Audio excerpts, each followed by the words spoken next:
In Racing Through Time, we look at the drivers, the cars, the races and the circuits that made motorsport history. The history of Italian motor racing is full of world-famous marques. One of the most fascinating, with a long history of success, is Maserati. The company built Grand Prix cars, voiturettes and sports cars, and achieved considerable success in each category.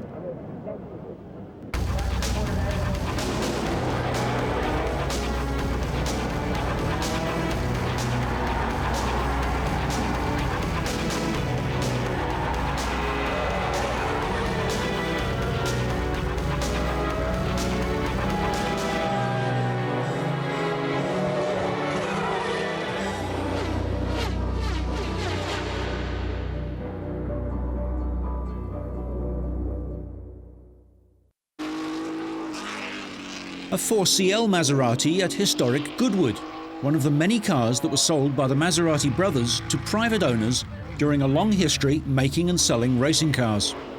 Their most famous car was the 250F. Their last successful racing car was the Birdcage sports car. Only once did Maserati win the World Championship with a works team.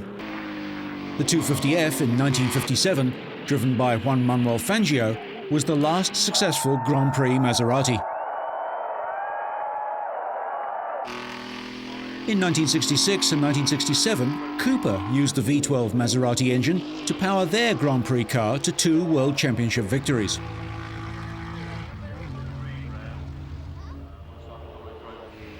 Maserati has a long and interesting sporting history, which was unbroken over 3 decades. The Maserati trident emblem comes from Neptune's statue in Bologna. The company grew out of a tuning shop, which 3 of the Maserati brothers, Alfieri, Bindo and Ernesto, built up in Bologna.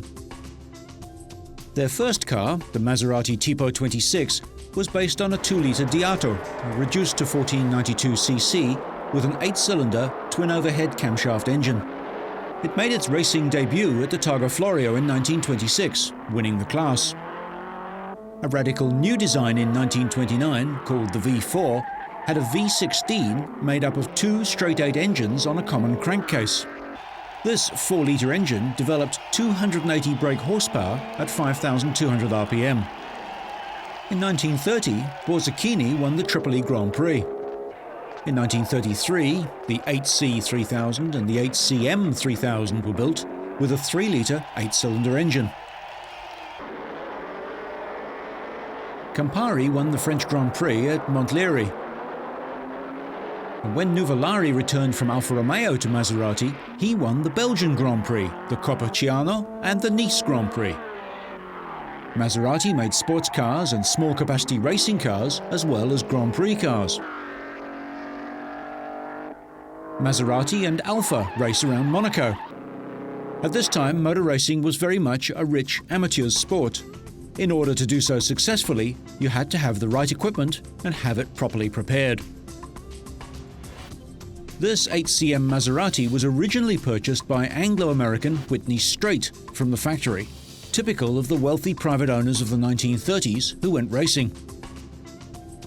The White Mouse represented Siamese Prince Chula Chakrabonsa's team, which he set up for his cousin Prince Bira later in the car's career. The definitive version of the 3000cc Grand Prix car and replacement for the 8C 2800 and 8C 3000 was the Tipo 8CM. Using the engine from the 8C 3000 and the frame concept and suspension system developed for the 4CM 1100, these developments came together in the single-seater, the 8CM. In original form, the 8CM developed 225 brake horsepower at 5,500 RPM through its supercharged straight 8-cylinder engine. C stands for cylinder and M for monoposto or single-seater. Maserati, Alfa Romeo and Bugatti were the major companies who produced racing cars. Bugatti was from France. Britain had larger sports cars from Bentley and one-off specials, but no production racing cars until ERA appeared in the late 1930s.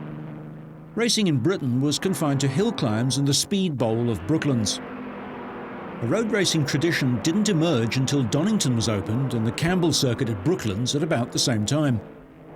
Alfa Romeo raced their cars in factory teams, so private owners who wanted to compete in the major races of the time had to buy from Maserati. Whitney Straight on a wet day at Shelsley Walsh Hill Climb. Straight held the outright record.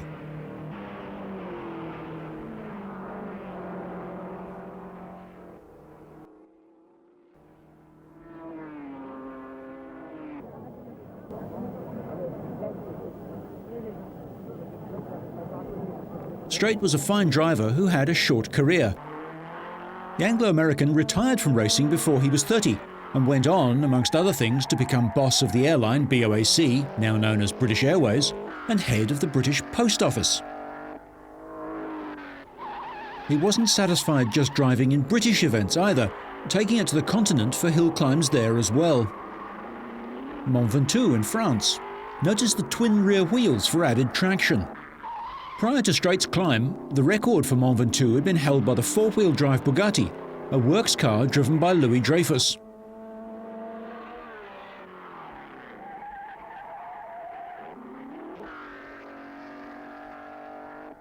Meanwhile, the Maserati operation expanded in all directions. The first Maserati Grand Tourer with a Castagna body made its debut at the Milan show in 1931. Count Theo Rossi del Montlera used a Maserati engine in his powerboat, the Montlera 12, which went on to claim the world water speed record.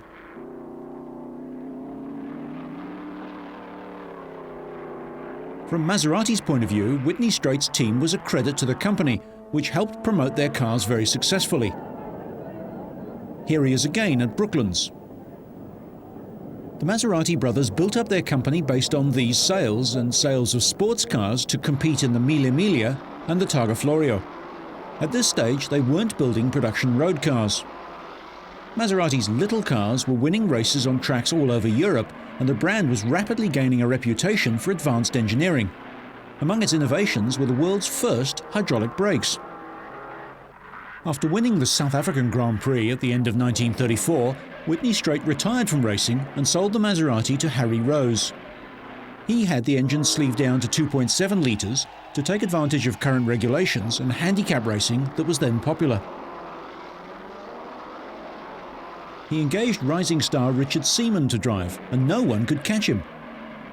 It was this drive, and a drive at the wheel of Hans Rusch's Alfa Romeo, that saw Seaman accept an invitation to drive for Mercedes-Benz. The 8CM was then sold to Prince Chula for Prince Bira to drive.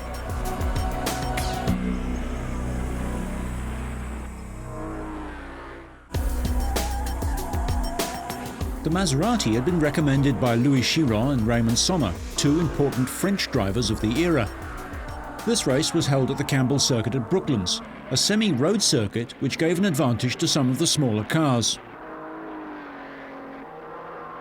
It's often thought that the Maserati was quicker than the 2-litre ERA of Raymond Mays. However, the ERA had a better power-to-weight ratio and didn't use as much fuel, but the Maserati carried more fuel and Bira was perhaps a smoother driver. The Prince received his unusual prize from Sir Malcolm Campbell. The 1937 Donington Grand Prix with the Mercedes and Auto Union at their peak. Bira was entered in this race with the Maserati and was the first locally entered car home. He finished 6th overall, though so far behind the Mercedes-Benz and Auto Union opposition that he was not officially classified. The reason was that the Maserati was completely outclassed by the much faster German cars. The bookmakers, who fancied Bira and Raymond Mays, ran off after the race, leaving the organising club to pay the shortfall.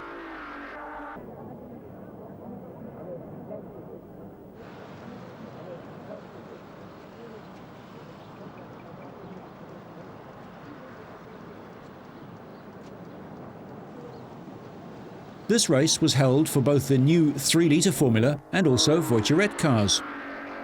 None of the British ERAs were entered, and the main interest centred on the new 3-litre racing cars. Auto Union was not present, so it was Alfa Romeo and Maserati who were to challenge Mercedes in the first big race for the new formula.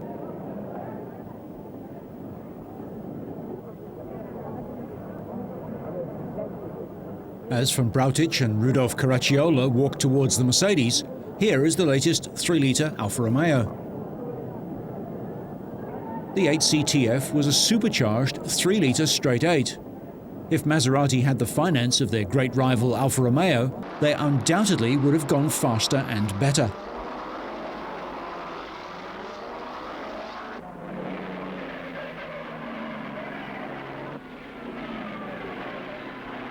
From the start, it was Count Trossi who went straight into the lead.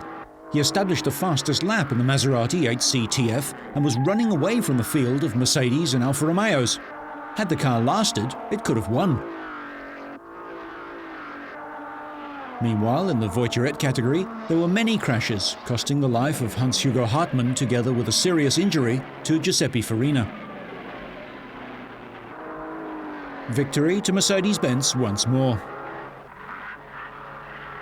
The hat-trick for Hermann Lang, who won Tripoli on every occasion that he entered there.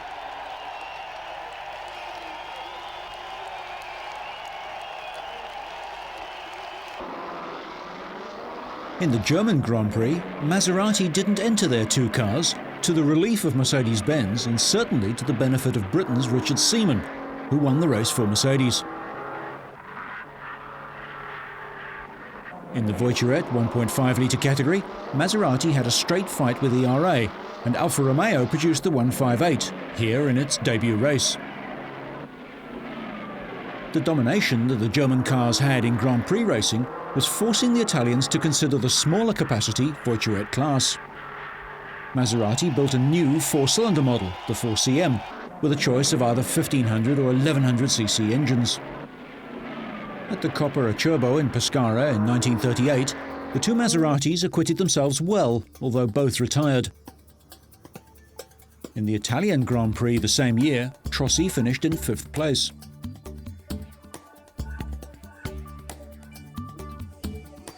The Donington Grand Prix of 1938. The Maserati 8CTF was driven by Luigi Villoresi.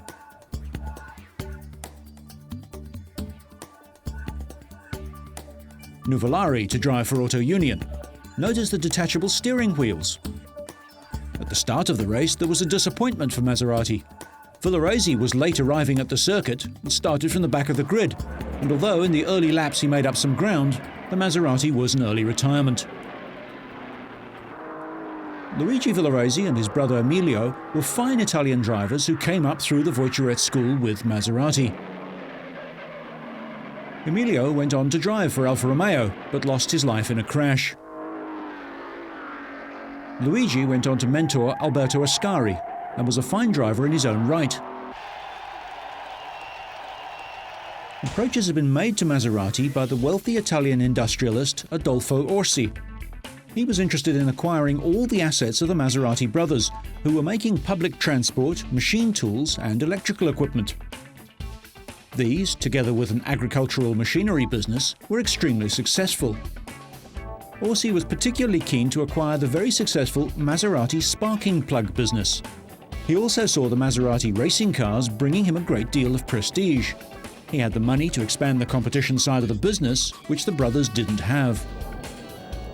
In 1938, the takeover was complete, and Adolfo's son, Omar Orsi, became managing director.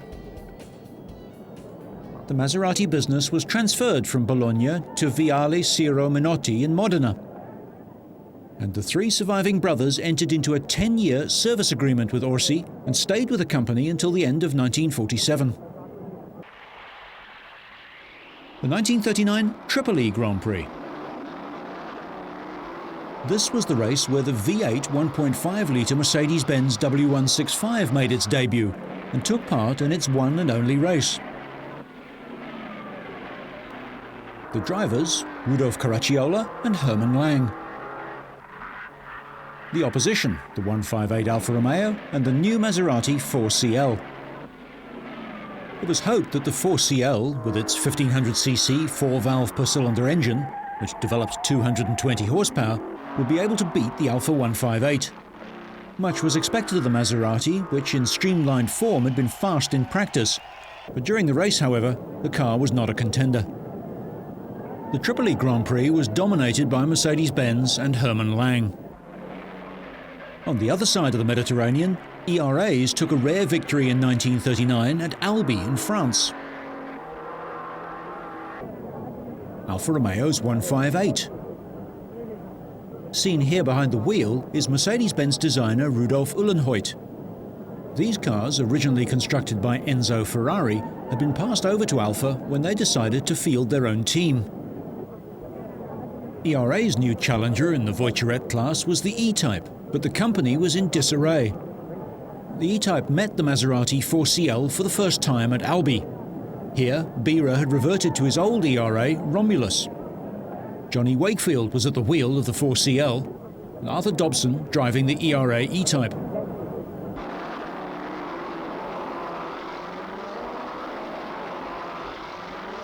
Dobson led the race, but called into the pits because the engine wasn't sounding good, and unfortunately lost the car and dented the rear end, and he became a retirement.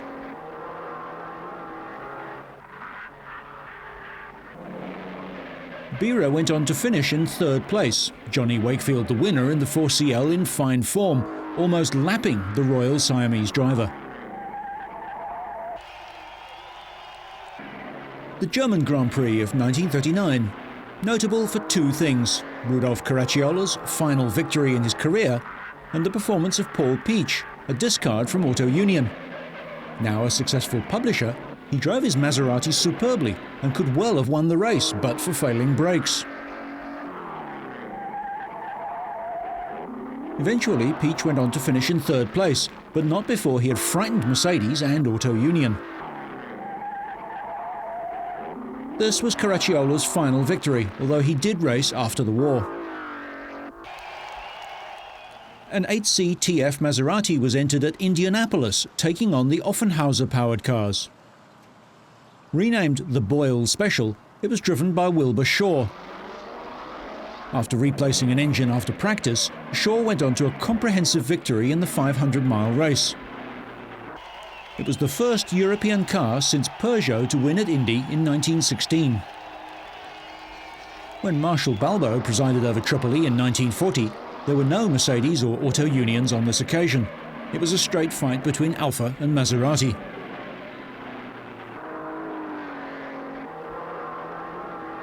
Victory went to Farina with the Alfa Romeo 158, with Villoresi in second place in the Maserati 4CL.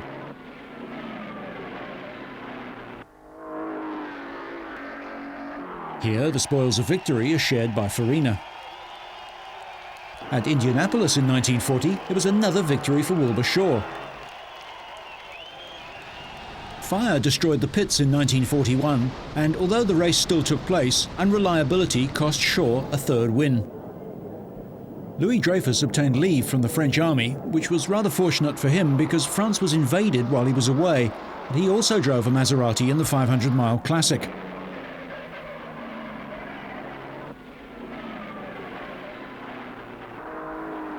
The Second World War saw an end to motor racing in Europe and in America after the Japanese had attacked Pearl Harbor in December of that year.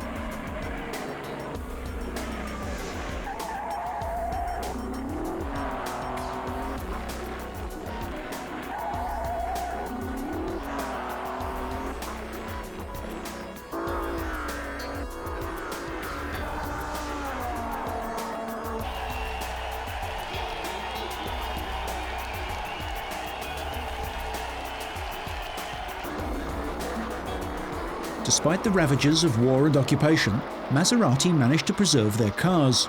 They and Alfa Romeo had a number of cars ready for the restart of motor racing in 1946.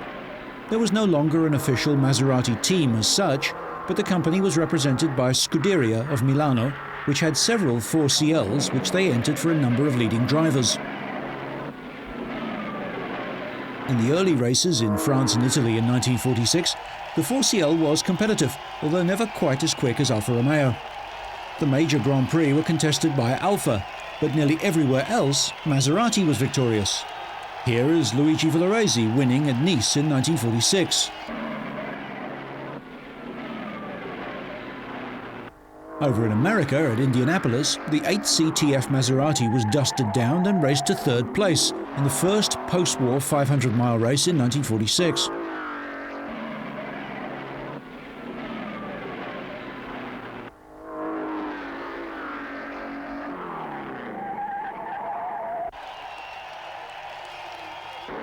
Tazio Nuvolari at the wheel of a 4CL Maserati, one of his few appearances in a single-seater after the war.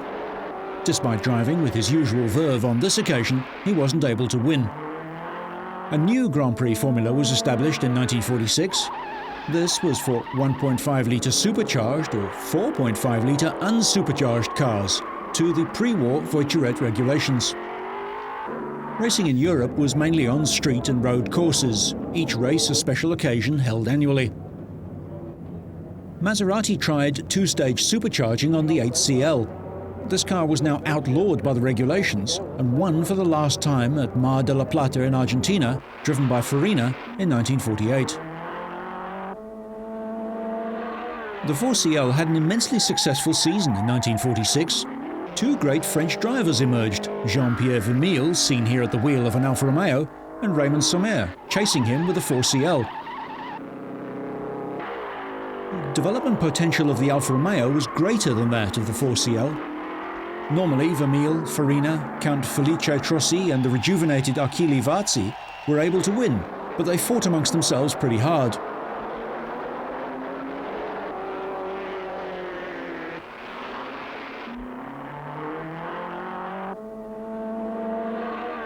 Here, Farina was the winner in Geneva.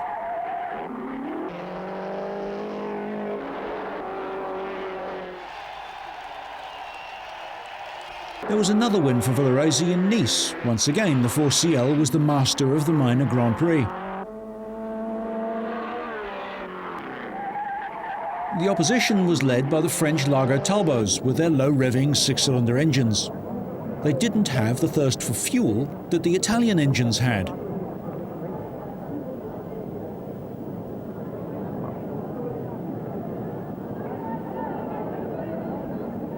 This is the 1947 Belgian Grand Prix, the first post-war race at the famous Spa-Francorchamps road circuit. Alfa Romeo were victorious here, and the driver that led them home was Jean-Pierre Vermeil. His experience went back to the early 1930s, and by now he was at the height of his skill and could have been the first world champion. However, 1948 turned out to be a sad year for Alfa. First, the pre-war ace Achille Varzi was killed in the Swiss Grand Prix. This is the French Grand Prix on the very fast Reims circuit, and another win for Vermeil. British drivers were yet to make their mark in Grand Prix racing, and Reg Parnell was their best driver. His son, 1960s F1 team owner Tim Parnell, remembers the era. I was still at school, but I still went to one or two interesting motor races with him. One memorable occasion was when the Zandvoort circuit opened in 1949, and the BRDC were invited to organise and to do the race there. And I remember as a small boy going there, and we lived in the barracks at Haarlem. All the mechanics and several of the drivers lived in the barracks at Haarlem. And my father was fortunate to win the first heat at the Zandvoort track. And then the final was a very, very good race between Tony Rolt and Birra. Of course, my father had spun on one of the early laps, and the result was that Birra won by about a fifth of a second. Both Birra and Parnell were running 4CL Maseratis. Birra's car still entered by the pre-war Equipe White Mouse stables. Birra and his cousin, Prince Chula Chakrabongse, didn't get on with Parnell. And yes, there was quite bitter rivalry between Birra and my father. I don't think they really got on very well together, actually. I think that's perhaps one of the few occasions that my father did sort of feel like that about fellow drivers, because he did have a very good personality with regard to other drivers. The 1948 San Remo Grand Prix saw Maserati introduce their completely revised 4CLT 48. This was the first new model to come out of the Maserati factory since the departure of the Maserati brothers, now that their 10-year service agreement had come to an end. Twin supercharging was standard on this car, which had a power output of 260 brake horsepower. The tubular chassis was developed with coil springs and double wishbone front suspension, but it retained a rigid rear axle on semi-elliptical springs. Maserati had a great year, with Farina winning at Geneva and at Monaco, and Ascari at San Remo. Silverstone opened in 1948, and Reg Parnell won the first race in the 4CLT San Remo. Lining up for the first post-war British Grand Prix: Chiron, Ascari, de Graffenried, Bira, Gerard, and Itassalon. This is the original start-finish line just after Abbey Corner. Among the others taking part, Luigi Villaresi, Reg Parnell, and a young Roy Salvadori. The race was dominated by the 4CLT Maseratis, but the old ERAs were still competitive. Bob Gerard drove a superb race. As the Maseratis raced among themselves and fell by the wayside, the ERA was moving up through the field. Retired and refueled, Maseratis returned to the fray. Eventually, it was Luigi Villaresi who was to take the checkered flag and victory in the first British Grand Prix at Silverstone. Villaresi also won the Swiss Grand Prix, where Achille Varzi and Christian Kautz were killed.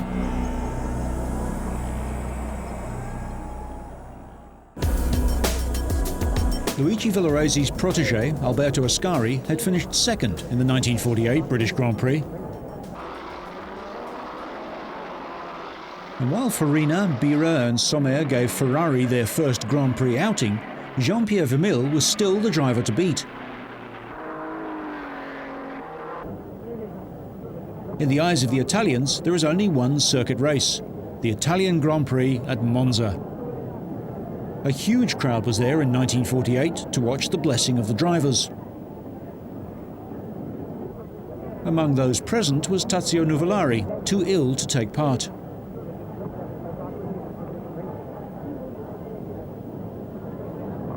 Another veteran, Luigi Fagioli, was keen to return to racing.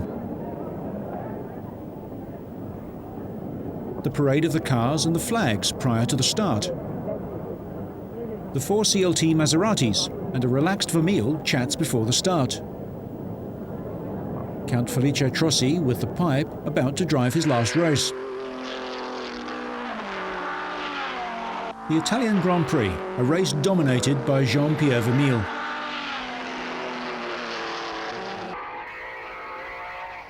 His wife times him, and the checkered flag awaits a great driver.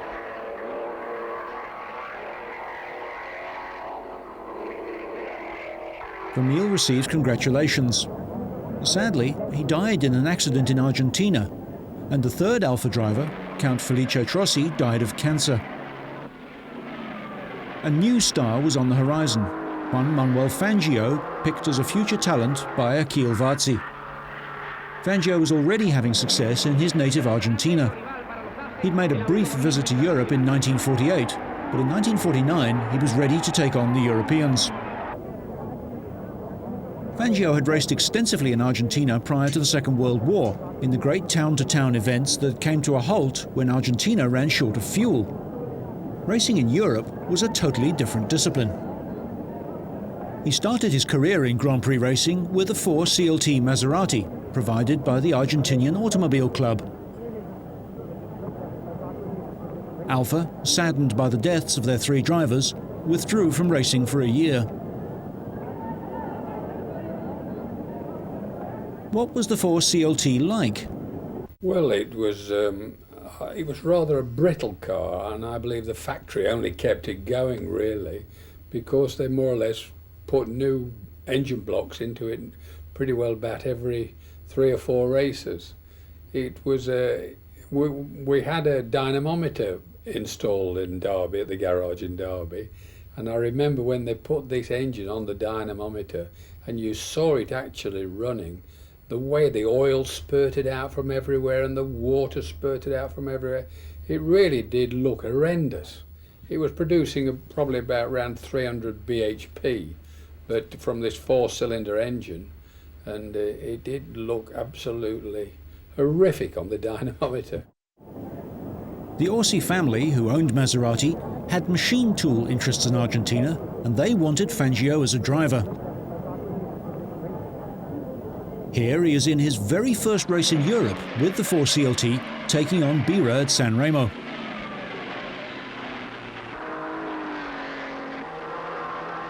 Fangio won, and the two drivers became close friends. In his first season in Europe, Fangio took 4 important victories.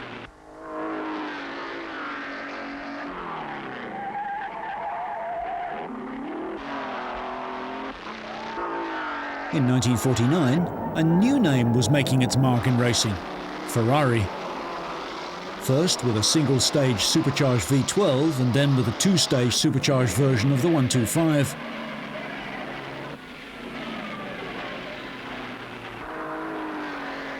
Spa in 1949, and Maserati, Talbot and Ferrari were evenly matched during the year, all taking their fair share of wins. Louis Rossier with a Talbot and Louis Charon, also Talbot, had a fierce battle with Bira's 4CLT and Peter Whitehead's single-stage supercharged Ferrari. The veteran Chiron had won his first French Grand Prix before the war.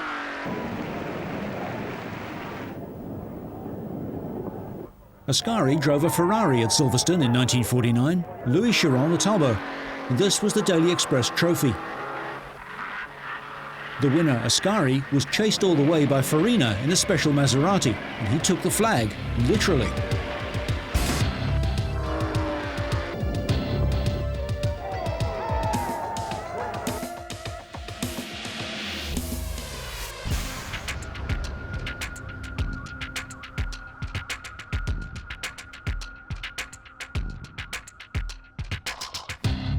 Compared to today's smooth circuits, what was it like to drive on the rougher tracks of the 40s and 50s?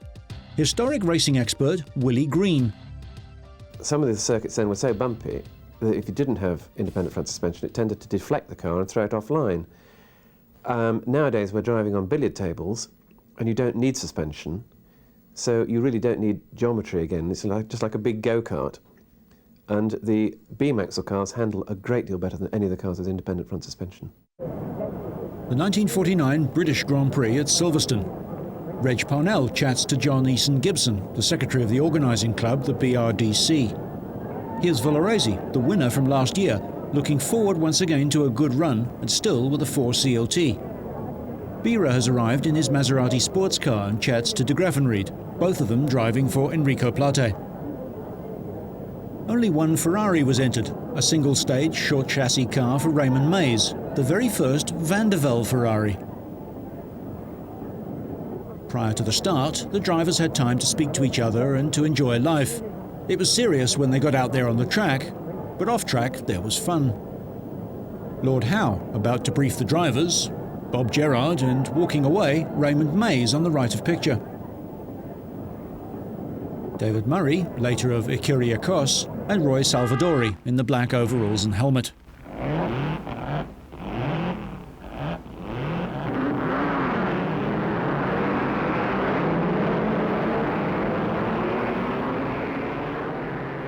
They're away for the second British Grand Prix at Silverstone.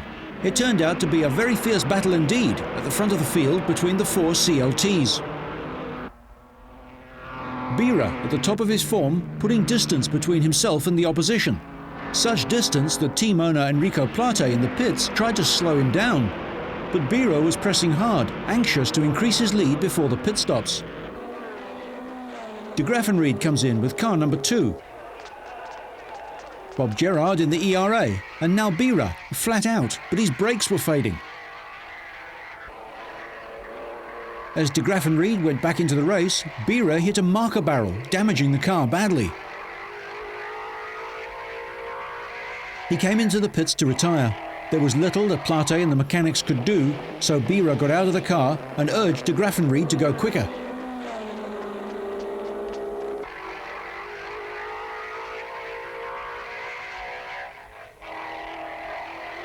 Lord Howe talks to a disconsolate Plate. Reg Parnell comes in to retire his Maserati, crash hat off already. He knows his race is run.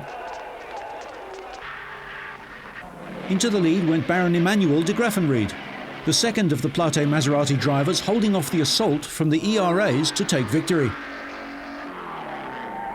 Bira applauds, and Joan Gerard congratulates her husband Bob for third place. Another rising Argentinian star, Jose Froilan Gonzalez in a 4 CLT Maserati at the Dutch Grand Prix at Zandvoort, and the refueling stop that went wrong. Fire put out, Gonzalez unhurt, and de Graffenried and Bira finishing second and third. By 1950, Villaresi, Ascari, Fangio and Gonzalez had moved on from Maserati. Prince Bira still had his 4 CLT chassis, but fitted with a 4.5-litre Maserati Oscar engine. Oscar was the company run by the Maserati brothers after they had left the Orsi-owned Maserati. Here at Goodwood, without a crash helmet, which wasn't mandatory at non-championship races, Bira was able to see off Parnell. In the autumn of 1950, Bira had to give best to Parnell with a BRM, but here he was able to keep the Derbyshire farmer at bay. The team manager was Tony Rudd, later of BRM, and Bira was acting as more or less his own mechanic.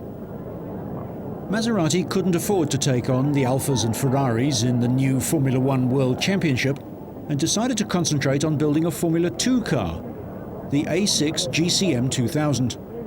2 new cars were built initially.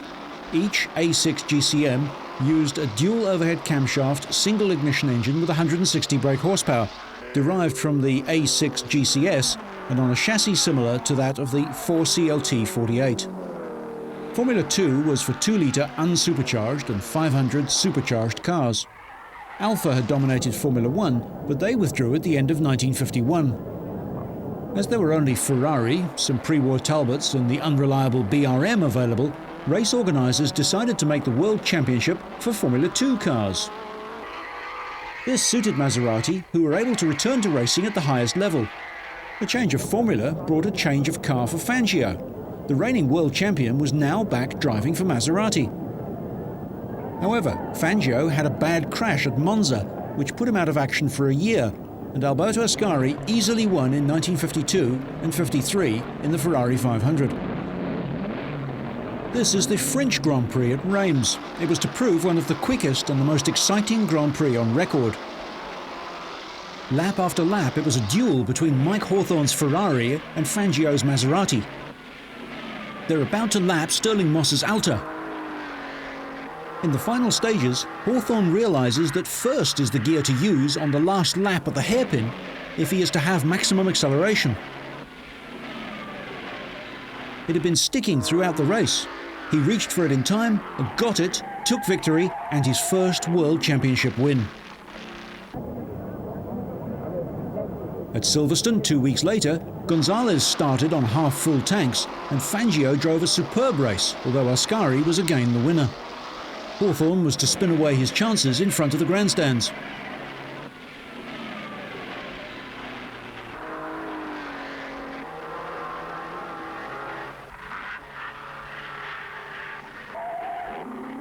At the Nürburgring, Ascari lost out for once. A wheel came off his Ferrari after he'd led the race. Victory went to Farina, the 1950 world champion, his last win.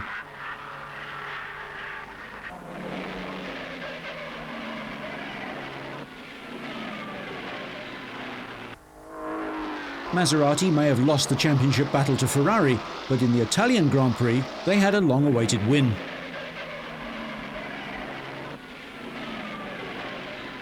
Once again, this was a race-long battle between the Ferrari 500 and the Maserati A6 GCM.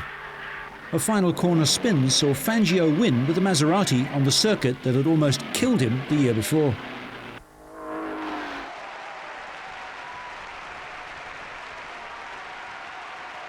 (1954) saw the greatest Grand Prix Maserati ever, the 250F.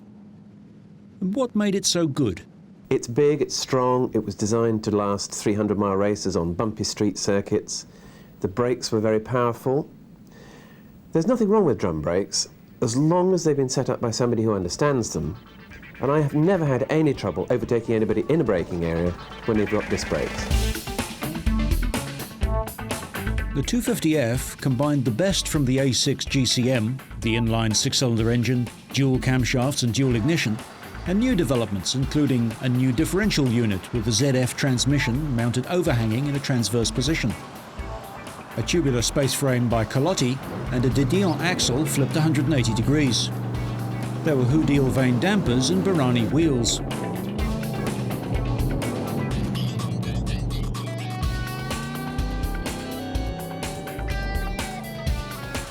There was a heavy demand for the car from private customers. Eventually, 31 of the 250Fs were built. Maserati had cars available for sale, and Sterling Moss was one of the buyers in 1954, and the total cost was £10,000.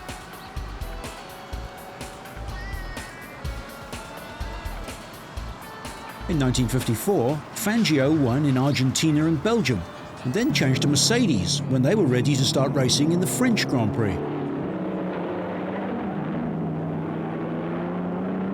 Moss was now invited to join the Maserati Works team after proving his ability. At the Nürburgring, Onofre Marimon was killed in practice and Fangio won. Moss led the Italian Grand Prix in a fight with Ascari, Villoresi and Fangio. Villoresi drove a fantastic race, but he too had to retire, while Moss pushed his car across the line. Fangio went on to victory and his third World Championship. The evolution of the 250F continued in 1955 with the adoption of a new cylinder head, a 5-speed gearbox, a more aerodynamic body, disc brakes and fuel injection. For 1955, Maserati has Jean Beira, an ex-Gordini driver who was not really able to maintain the pace of the top 3 or 4 drivers. Although Maserati won a number of non-championship races, Prince Beira, for example, winning the New Zealand Grand Prix in his final season, it was not a good year for the team. Retirements came aplenty. Mercedes won race after race, but they too retired from motor racing at the end of 1955. Sterling Moss rejoined Maserati for 1956. The great thing about Maserati is their cars were beautiful to handle. I mean, the Maserati was a much nicer car to drive. A 250F was far nicer than the 196. A 300S sports car was nicer than the SLR. I don't say it wouldn't beat them. It wasn't as reliable, it wasn't as good a car, but the Italians put into a car something of themselves and the beauty of style, and they're such lovely people. I mean, I had in the Mille Miglia, my brake pedal broke off. It could have been a very serious shunt, and I came and showed it to the mechanic, and the guy was sufficiently moved that he cried. And anybody who has that much love for the sport are wonderful people to be working with in something that you love. And therefore the change, although it was from the sublime to the ridiculous, coming from Mercedes and Neubauer, the greatest team in the world without a doubt at the time, and going along to Maestro Ugolini, a superman, great man on the stopwatches and everything, a good tactician, but with their haphazard ways, if you like, wasn't as big a step as it sounds to those who weren't there, because I was going from one really important thing into something where it was their love, and that was very important. The first Grand Prix of 1956 was the Argentine Grand Prix in Buenos Aires. Maserati had a new team chief for the race, Ferrari manager Nello Ugolini. Maserati had a strong team with Moss, Beira, Carlos Menditengay and Froilan Gonzalez making a one-off appearance. Ferrari had Fangio, Luigi Musso, Eugenio Castellotti, Olivier Gendebien and Peter Collins, and Fangio went on to win the race.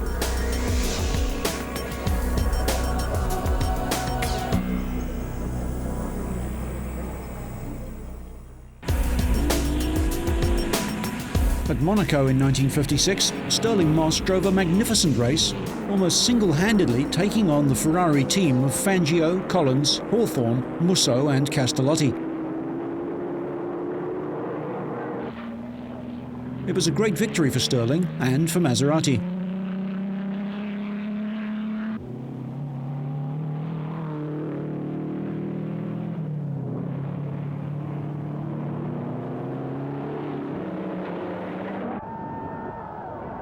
1957, he drove the unique Costin-bodied coupe Maserati 4.5-litre V12 and the open car on a number of occasions.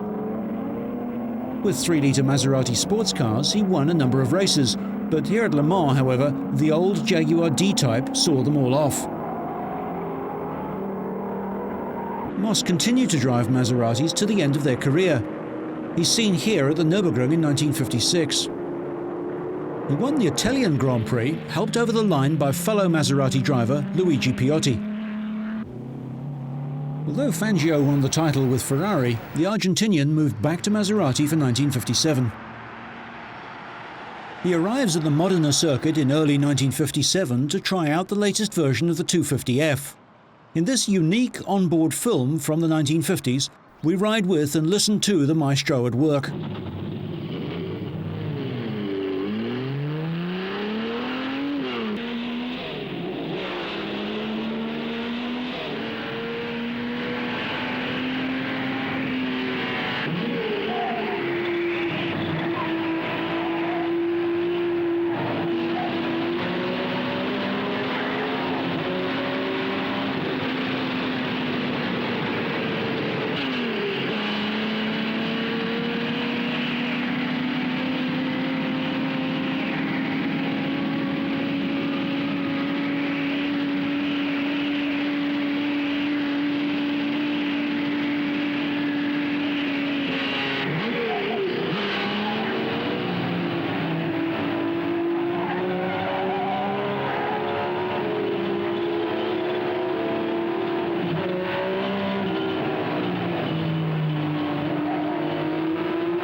Fangio got the season off to a great start by winning the Argentine Grand Prix for a 4th time. At Monaco, all the Maserati team drivers tested the new V12 engine 250F, but decided to drive their 6-cylinder cars in the race. Sterling Moss had joined Vanwall and led away from Hawthorn and Collins in Ferraris and Tony Brooks in his Vanwall.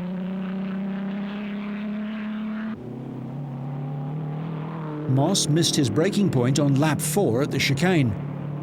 Wooden poles came across the track, which Peter Collins ran into. Fangio avoided the trouble, but Mike Hawthorn tapped Brooks and ended up on top of Collins's car, so the 3 British stars were out of the race. Fangio went on to win, with Tony Brooks in second.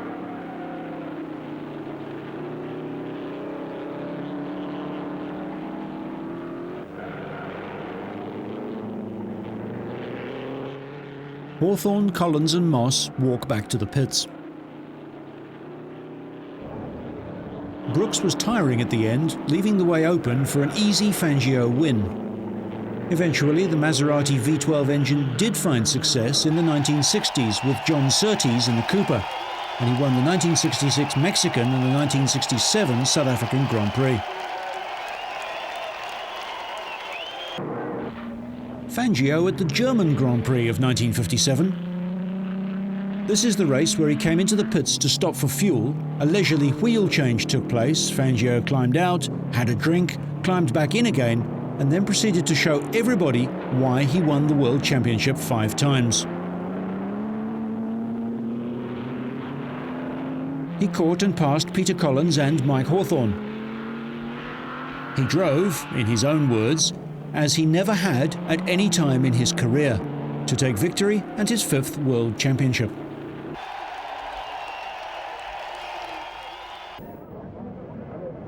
By 1958, Maserati were being overtaken by the Ferrari, Vanwall and the new breed of rear-engined Coopers.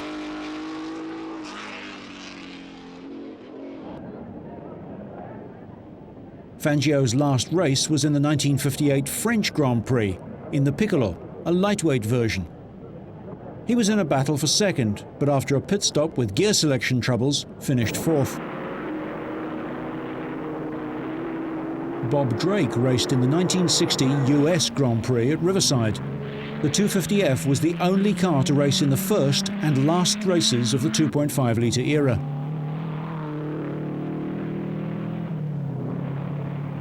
The cost of running a works team, the costs of developing the sports car V8 engine, and unpaid bills due to the downfall of the Perón government in Argentina made Maserati's financial position difficult, and the Orsi family closed the racing section, leaving just the sounds of the 250F.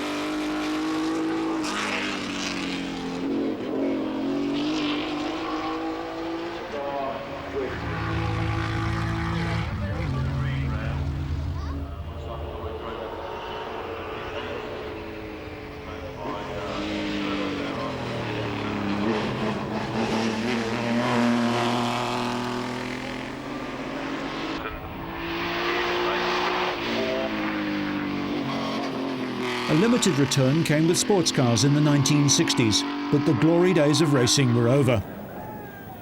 Maserati is now owned by Ferrari and still operates from Modena, concentrating on grand touring cars and continuing their long tradition in motorsport.